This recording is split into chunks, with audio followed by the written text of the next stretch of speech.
On vous embrasse. Voilà. Allez, salut mon loulou. On vous embrasse. Voilà. Allez, salut mon loulou. On vous embrasse. Voilà. Allez, salut mon loulou. Voilà. Allez, salut mon loulou. On vous embrasse. Voilà. Allez, salut mon loulou. Donc, on continue, parce que moi j'en ai. Bon, Dame des jeux, donc, comme j'ai dit, l'appel. Tu sais quand même qu'au départ, on devait parler de nos débuts dans le jeu de rôle. Ouais, merci. Et aujourd'hui, on est en train de faire quoi? On présente nos jeux qu'on préfère. Oui, mais c'est nos débuts. Moi, c'est Oui. Moi- Là, c'est quand même, c'est ton début, ça. Ah ben, c'est quasiment un début. Il faut savoir que c'est dans les premiers jeux qui sont sortis aussi, ça. Ok. Maléfice. Bon, là, c'est la deuxième édition, en fait, qui était presque pareil que la première. Simplement, le tarot était en couleur. Il y avait déjà pléthore de scénarios qui étaient sortis, toi, quand on peut voir derrière. Oui. Ouais. Donc, voilà, Maléfice. Alors, donc, de Michel Godot et Guillaume Brommer à l'époque. Bon, Michel Godot nous a quittés. C'est bien dommage parce qu'il... Là, je vais refaire un truc. Là, du coup, la fois, je l'ai fait à l'humour. Là, je fais à la tristesse quand même. Michel Godot est parti. Il n'a pas pu voir la dernière édition. Messieurs d'Asylum, Arcane Asylum Publishing. Voilà, on attend la nouvelle version qui va être avec un système des vins. Alors à l'époque, c'était un truc de pourcentage. Je pense que ça ne change pas fondamentalement le système de jeu, là, parce que j'ai commencé à lire sur les premiers PDF là, qui nous ont été envoyés. Ça devrait sortir d'ici cet été, je pense. Mais franchement, la qualité des scénarios, c'était... Oui, c'est les scénarios qui sont super. Ça, par contre, oui, effectivement. Les scénarios sont d'une... Il y a un scénario, le capitaine Poplin, à la recherche, je ne me rappelle plus le nom. Attendez, ça trouve, je vais trouver là. Tu arrives à lire là? Oh là, celle-là, elle est bonne. Bouge pas, non. Fais voir, t'es pas comme sur le PDF, on n'y arrive pas. Non. Voilà. Et bien, ça aussi, c'est un scénario qui se passe en Bretagne, plutôt dans les Côtes d'Armor, et c'est aussi... on a des images de Bretagne incroyables, un peu dans l'esprit de l'île aux 30 cercueils, pour ceux qui ont vu l'ancienne version, ou qui ont lu l'ancienne version. Là, il y a une nouvelle truc que je n'ai pas vu, donc je ne sais pas ce que ça peut valoir. Et pareil, c'est magique. Et il y en a un scénario qui est très inspiré de Le Nom de la Rose, qui est Délivre-nous du mal. Un superbe scénario, un jeu des moines, pareil, avec des meurtres qui... Oh là là, c'est magique. Voilà. Et donc, presque, à part un ou deux qui sont un peu moyens, en fait, quasiment tous les scénarios... À l'envers. Oui, ils sont en train de le voir à l'envers. Excusez-moi. Parce que moi, j'étais en train... Il y en a qui sont déjà en train de faire du yoga. Le fond de la boîte est à l'envers, c'est comme ça. Donc, vous voyez, et je tiens à dire que celle-là est à peu près bon état. Donc, je vais essayer de la garder. Vous voyez. Alors, et après, il y a eu plusieurs jeux, mais il y a quand même un truc incroyable quand même qui est aujourd'hui... pour la petite histoire, quand même, ça a été le lore de ce film, parce qu'à l'époque, quand ils ont sorti ce jeu de rôle, donc quand on va parler, qui est tiré de films, déjà à l'époque, et on leur a permis en fait d'aller dans toutes les archives. Et ils ont donné des noms même à des trucs qui n'existaient pas. Et depuis, ces noms-là font partie du lore de Star Wars, ce qui est incroyable. C'est-à-dire qu'un jeu de rôle est devenu le lore de tout ce qui s'est fait aujourd'hui, sauf pour maintenant Disney, donc maintenant vous commencez de quoi on parle, qui a décidé de changer un peu le lore. Ils font un peu ce qu'ils veulent, c'est un peu dommage. Mais regardez, donc c'était Star Wars. Alors là, c'était lancer des brouettes de D6. C'est français? Non, c'est pas français. Non, c'est West End Game. C'est West End Game? C'est américain. C'est ça? West End Game. Ouais. Donc tiré de Lucasfilm à l'époque, donc celui-là de 1988, vous voyez, on n'est pas encore dans les années 90. Donc ça fait quand même partie des premiers jeux, quand même. Et ça a changé la vie de plein de gens, ça s'est vendu comme des petits pains, vraiment. Je pense que Jeu des cartes a été surpris de la volée de ce jeu, tellement ça s'est vendu, c'est incroyable comme ça s'est vendu. Il y a eu 2 éditions chez eux. Et West End Game, à un moment donné, juste avant qu'il y ait le chapitre 1 sorte, en fait, parce que c'était le 4, 5, 6 à l'origine qui était sorti, avant que le chapitre 1 se fait piquer, perd les droits, alors que s'ils avaient tenu jusqu'au premier, à mon avis, ça serait encore eux. Oui. Et c'était trop bien. Voilà. Après, les scénarios étaient plutôt pas bons.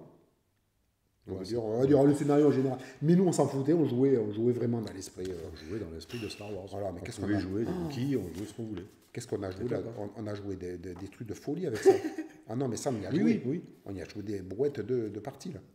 C'était top. Hein. Mais c'était hyper simple. En plus, vous imaginez, il y avait des cahiers en couleur, des trucs. Attends, c'était vraiment sur le truc. Bon.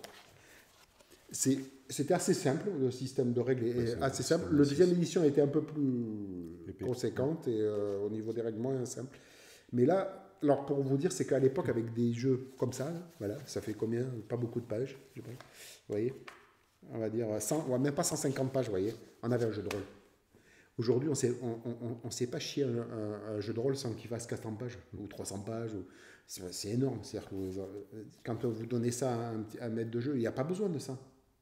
Tu vois, même les jeux comme Nephilim qui étaient difficiles dans sa compréhension, parce que c'est le monde ésotérique, qui est complexe en lui-même, le jeu en lui-même, la première édition, pas la deuxième, la première édition était assez légère à lire, le système de règles facile, et puis voilà, c'était immersif. Non, c'était bien écrit, bien fait, bonne qualité. Bon, à l'époque, c'était en noir et blanc. C'était pratiquement tout était en noir et blanc. Non, après tout, ouais, là, vous voyez, un cahier en couleur, déjà, c'était top. Hein. T'as dit, on est encore en 86, là 88, tu as dit? C'est ça, 88. Incroyable. 88, quoi. Ouais.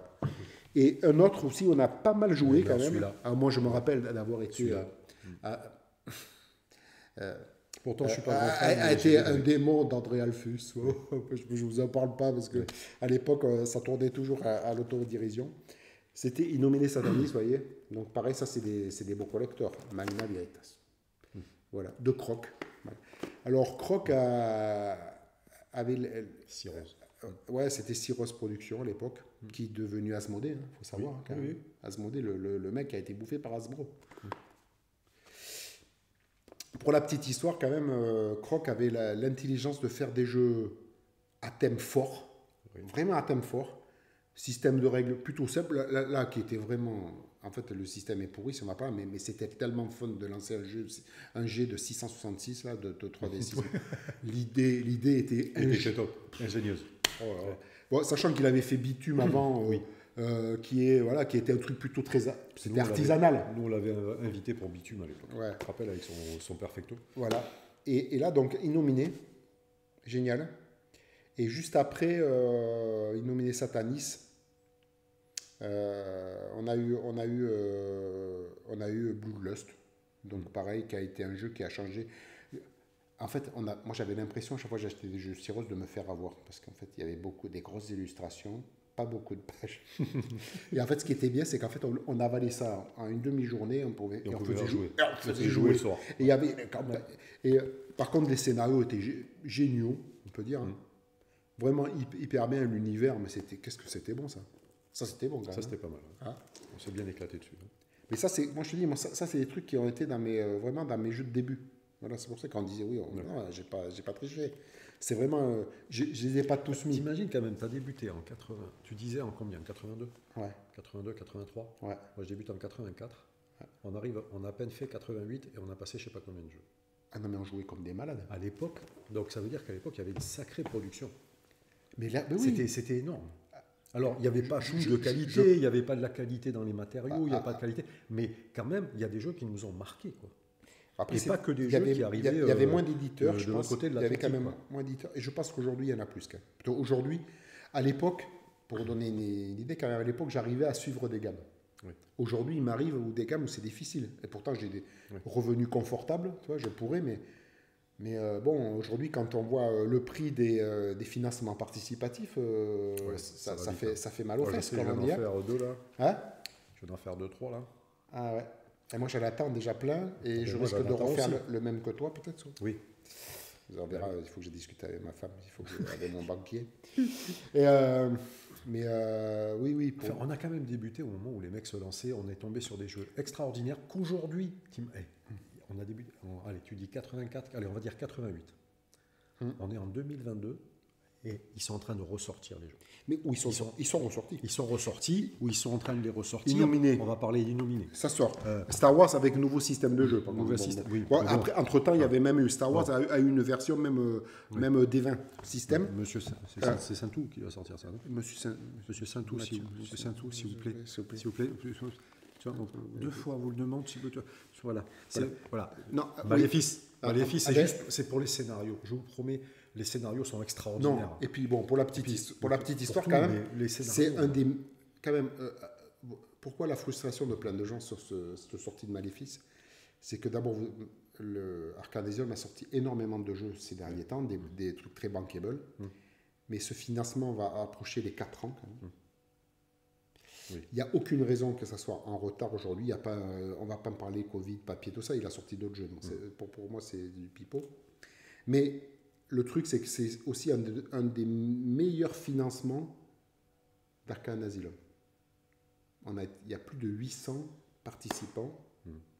Donc c'est un des meilleurs. Pour donner une idée, ils n'ont que 4 autres financements, je crois, qui sont au-dessus de Maléfice. Donc ça ne mérite pas d'avoir autant de retard. Et plus on attend, plus ça risque de faire comme si c'est passé pour la 3e édition. C'est-à-dire qu'ils ont sorti 3 scénarios et ça disparaît. Voilà. Parce qu'il faut du suivi, il faut avoir une dynamique derrière ce jeu. Ce jeu mérite la dynamique, rien que par la personne de M. Godot que j'ai eu la chance de rencontrer, qui était quelqu'un d'incroyable, voilà, qui avait mis tout son amour dans ce jeu-là. Et voilà, il y a les successeurs de Palancini et compagnie là, qui ont repris le jeu, méritent qu'on y mette vraiment beaucoup d'attention. C'est un très très bel univers. Oui, en plus, oui. Oui. Donc ça sort. Bon, bien sûr. Néphilim, bien sûr. Avec un Néphilim légende. Voilà. Donc là, ça continue. Non, mais c'est sorti. Et ça continue. Ils en sont à la deuxième. Il y a eu la 2e boîte. Et il y aura une 3e boîte normalement à la fin de l'année. Donc pour l'instant, on a fait un 100%. Hein. Alors là, il n'est pas ressorti, mais on sait que c'est dans les tuyaux. C'est dans le tuyau. Voilà. Donc avec un peu de chance, il va sortir. Bon, bien sûr, l'appel après la banqueroute de Sans Détour, maintenant c'est chez Edge. Qui, à première vue, il y a des gros trucs de prévus chez Edge. Alors, je sais qu'ils n'ont pas voulu en parler dans le dernier journal de Rollis TV. Oui, ils ont dit. Alors, la campagne qui doit sortir, c'est l'Orient Express, là, vous savez. Voilà. Tout le monde le sait. Tout le monde le sait maintenant, vous pouvez le dire. Vous pouvez le dire. Voilà.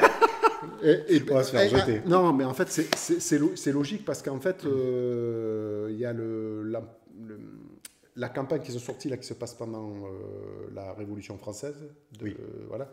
En fait, c'est un préquel de l'Orient Express. Voilà. Bah, si on veut, voilà. Donc pratiquement tout ce qu'on a, ce avec quoi on a débuté est sorti ou va sortir. Voilà.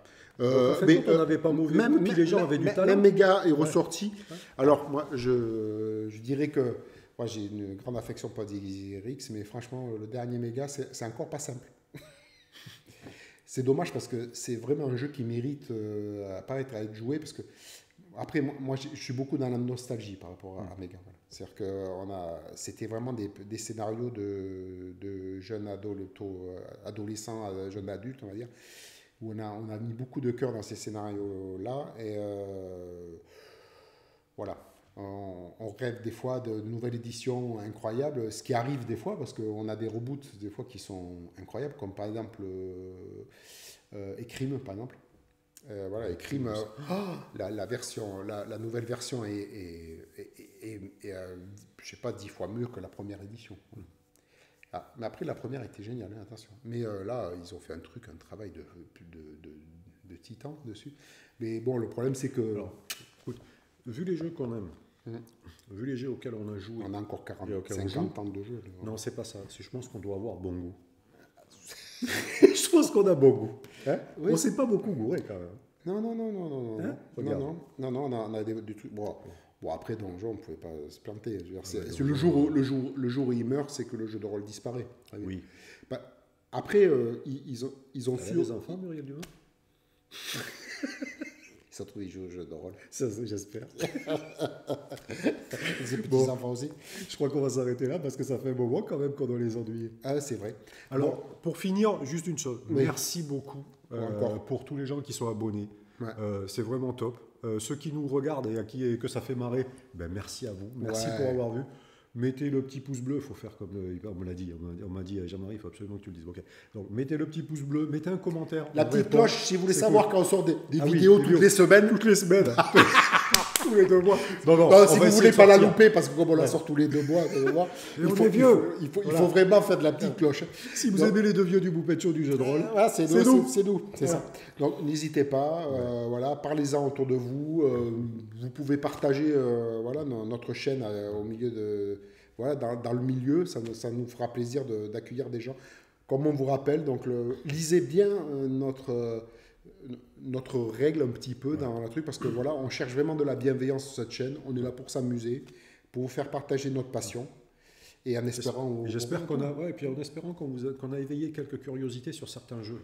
Ouais. Voilà, vous allez voir, vous allez trouver votre univers. Et on sera sûrement cet été dans une manifestation gasconne. On dit pas où. Non, ça termine par Gers. C'est ça.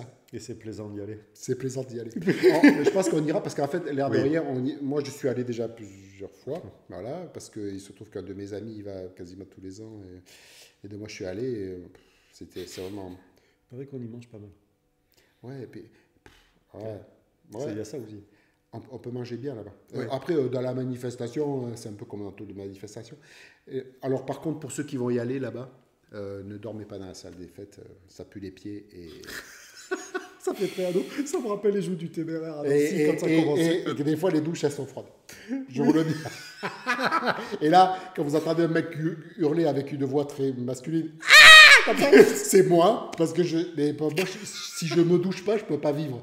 Moi, je fais des grandeurs nature. Quand je faisais des grandeurs nature, à l'époque, je me foutais à poil et je me jetais dans le fleuve, vous voyez, parce que je peux pas supporter le crado.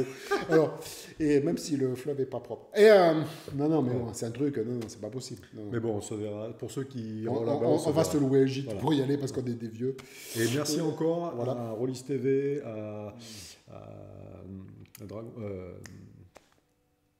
Grimoire et Tentacule, à tous les gens qui ont déjà des chaînes. Je ne veux pas me planter.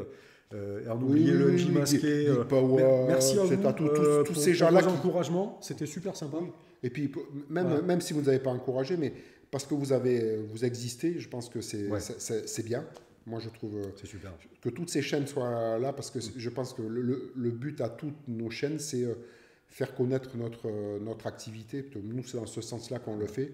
Et on espère rencontrer plein de gens et jouer plein de parties avec plein de... Nous, on cherche toujours des nouveaux joueurs. On est toujours intéressés. On a plein de choses à faire jouer. Voilà. On n'a pas assez de temps pour faire tout jouer. Et puis nous, on est sur la fin. Donc, il faut qu'on se dépêche maintenant. Ouais, il faudrait qu'on joue 4 fois par semaine. Allez, on vous embrasse. Voilà. Allez, salut mon loulou. Adieu. À très bientôt. Adieu. Ciao.